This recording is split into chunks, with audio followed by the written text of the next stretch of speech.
이 강한 사람들에게는요, 잠언 24장 5절에 문제가 있는 것처럼 보이는데, 자신이 종교개혁 원문, 저 킹제임스 성경을 뜯어 고칠 만큼 똑똑하다고 생각하는 사람은 어떻게 생각하느냐? 자신이 현명하다고 착각을 하는 거예요. 그 사람들은 주님께 징벌을 받게 돼 있어요. 성경 변기자들은. 그래서 잠언 24장 6절에서도 현명한 조언으로 너는 네 전쟁을 하라. 좋은 자가 많아야 안전하니라 그랬습니다. 전쟁을 한 번에 일으키는 것이 아니에요. 잘못 일으켰다가는 오히려 패전을 하고 있어요. 근데 전쟁에서 패하면은요, 비참해요. 배상을 해줘야 돼요. 승전국에다 배상을 해줘야 돼요. 그리고 여러 가지 또 처벌을 받아야 돼요. 아주 비참하게 되는 것이.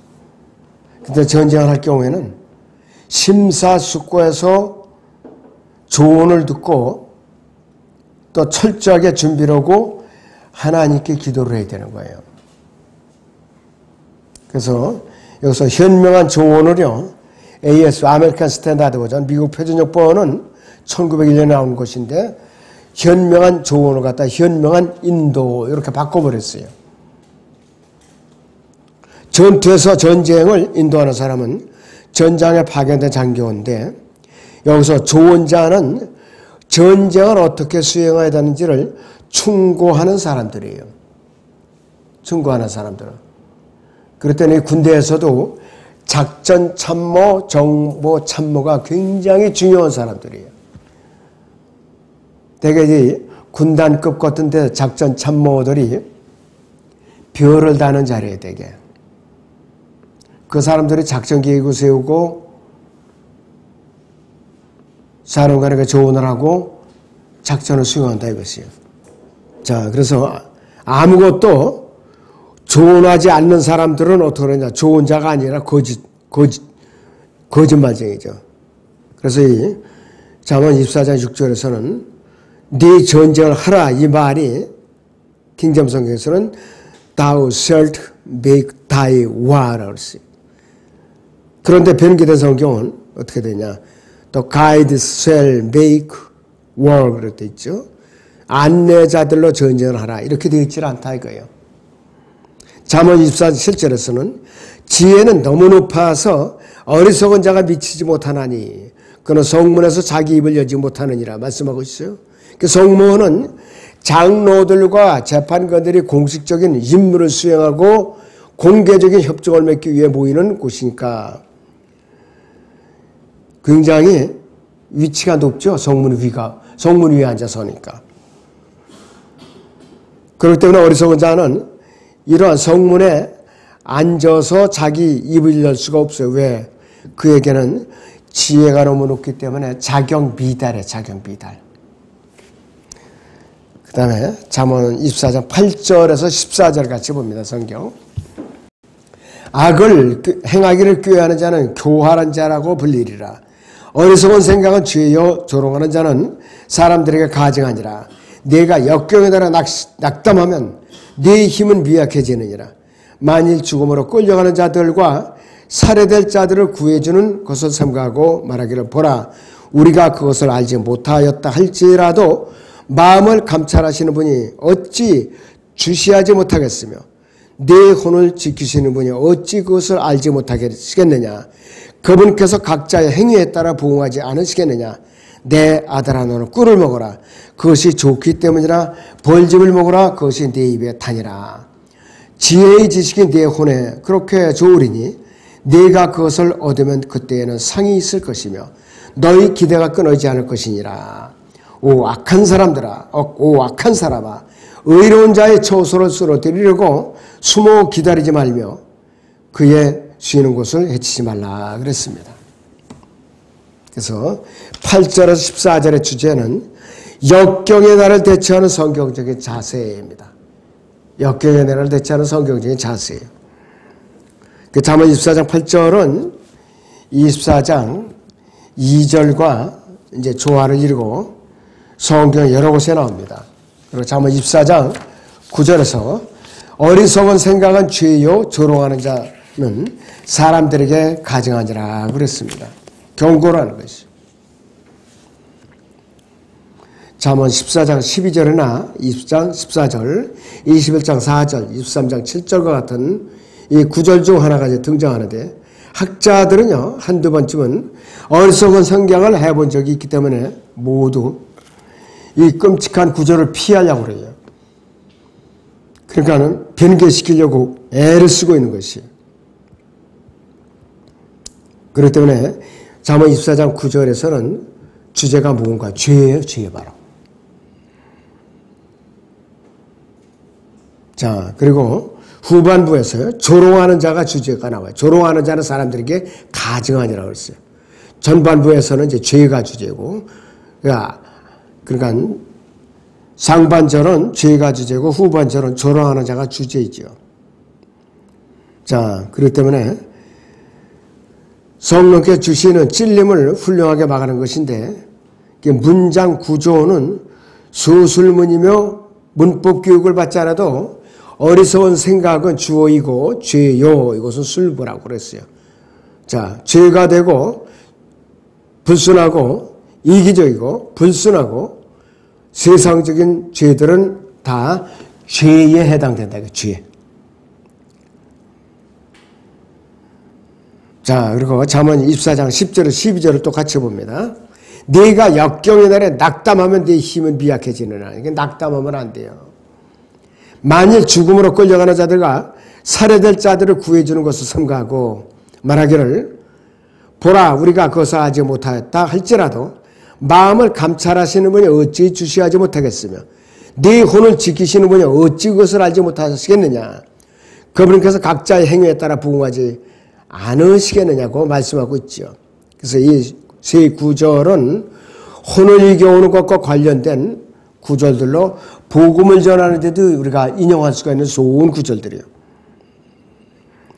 그래서 이것이 에스겔 18장 23절에서 27절이나 고린도서 9장 22절, 야고보서 5장 20절, 유다서 23절과 또 연관이 있는데 야고보서 5장 20절을 보죠. 잠깐. 그 죄인의 자신의 잘못된 길에서 돌아서게 하는 그 사람은 한 사람의 혼을 사망해서 구원하게 될 것이며 수많은 죄들을 덮게 되는 것을 그로 하여금 알게 하라 그랬습니다. 그러니까 한 사람의 혼을 이겨오는 것이 얼마나 소중한 것인가. 마땅히 누구에게 그 복음을 전해야 되는데 요나와 같이 니느웨에 가서 메시지를 전하라고 하는데 자기가 회개하면은 북왕국을 멸망시킬 것이 시기 질투나가니까 타시스, 지금의 스페인으로 도망가려고 스페인으로 가려는 배 밑창에 들어가서 시침을 딱 대고 800여고 잠이 들었다가 제비 뽑아가지고 뽑혀갖고 바닷속으로 던짐을 당했었어요. 자, 유다서 23절을 보죠. 다른 자들은 불 속에서 끌어내어 두려움으로 구원하되 육신으로 더럽혀진 그 옷조차도 증오하라 그랬습니다. 그만큼 죄에 대해서 증오하라 이 뜻이에요. 틈을 주지 말라 이 뜻이에요. 잠언 24장 10절에서 12절의 성경적인 의미를 몇 가지로 요약해 보면은 첫째는 모든 하나님의 자녀에게는 역경의 날이 오게 돼 있어요. 피해가는 거 아니에요. 우리 정면으로 부딪혀야 돼요. 그날의 구름이 아무리 어둡게 깔려 있다고 해도 계속해서 우리는 복음의 씨앗을 뿌려야만 돼요. 자, 농부가 날이 흐리고 좋지 않죠. 오늘은 날씨가 안 좋으니까 다음에 씨를 뿌리지. 그 다음에 날짜를 또 살보게 더 추워지는 거예요. 비바람에 또 더 몰아치고. 그 때를 놓치지 말라 이거예요. 파종하는 때. 우리도 씨앗을 뿌리는, 영적 씨앗을 뿌리는 때를 놓치면 안 된다 이 뜻이에요. 그 성경의 질상을 이제 따라야 된다는 뜻이고 시험을 견뎌낼 수 있는 힘을 우리는 얻게 된다는 뜻이에요. 그리고 우리는 끝까지 계속해서 증거할 수 있어야 된다 이 뜻이에요. 두 번째는 불완전한 힘으로는 역경의 날을 견뎌낼 수가 없다 이 뜻이에요. 그리스도인은 구원받지 않은 사람이 처한 위험을 몰랐었다고 말할 수가 있는가? 변명할 수가 없어요.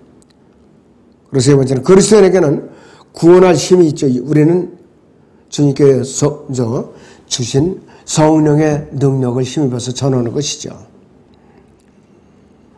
구원할 메시지를 가지고 있고 이 문제로 그리스도인의 신실함과 신실하지 못한 것을 그리스도의 심판상에서 우리는 판결을 받는 것이에요.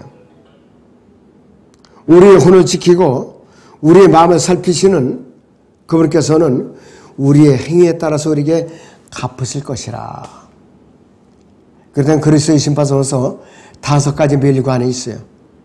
저 주님의 고난에까지 끝까지 동참한 사람은 이 땅에 왕국이 세워질 때 또 유혹까지 있다 이거예요. 자, 통치자에게는 죽음으로 끌려가는 모든 백성을 구해야 할 책임이 있죠. 모든 백성을 구할 책임이 있어요.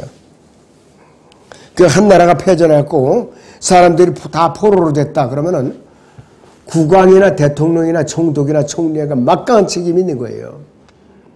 사형감이 한마디로 말하면. 2차 대전 때요. 일본이 미국한테 패망을 했죠. 원자탄을 히로시마 나가사키 떨어뜨리니까 무조건 항복을 했어요. 근데 일본 천황이 엄청나게 사람을 죽였잖아요. 여러 군데 정복해갖고. 마땅히 사형감이에요. 근데 미국에서 잘못한 것이 있어요. 천황제를 그때 폐지했어야 되는 거예요. 그 살려두니까 도로 이렇게 세력이 커져가지고서 나중에는 이제 맨 미래학자들은 나중에는 중공이 쇠퇴하고 일본이 커져갖고 미국의 대항마로 다 등장할 예정이라고 그러더라고요. 잠언에서 24장 11절에서 12절에 대해 사례는 2군데에서 발견이 돼요. 잠언 24장 11절이 첫 번째 후보이고 빌라도는 잠언 24장 12절에서 적격한 사람은 누구보다도 카인이죠. 카인. 빌라도는 역경의 날을 시험한 사람이죠. 자신의 손에 죽음으로 끌려가는 자들과 살해될 자들을 구해주는 권세를 가지고 있었어요. 예수님을 풀어줄 고난이 있었던 사람이에요. 그래 그는 비겁하게 사람들하고 타협을 하고 말았죠. 정말로 비겁한 타협자가 되고 말았어요. 그러니까 그는 참으로 지옥으로 물러갔겠지만은 두고두고 성경에서 이렇게 회자되고 있죠. 나쁜 의미로 회자되고 있어요. 자, 요한복음이요 18장 39절을 보세요. 그러나 6월절이면 내가 한 사람을 놓아주는 것이 너희와의 관례인데 너희는 내가 유대인의 왕을 놓아주기를 바라느냐고 하니 그때 그들이 모두 소리질러 말하기를 그 사람이 아니라 바라바라고 하더라. 그런데 바라바는 강도더라 그랬습니다. 자, 그러니까 빌라도는 소요가 일어날 것이 두려우니까 비겁하게 바라바라는 강도를 석방시켜주고 예수님은 십자가에 못 박도록 내어준 것이에요. 자, 요한복음 19장 10절을 보세요. 그때 빌라도가 죽게 말하기를 네가 나에게 말하지 않느냐. 나에게는 너를 십자가 못 박을 권세도 있고 너를 놓아줄 권세도 있다는 것을 알지 못하느냐고 하더라 이랬습니다.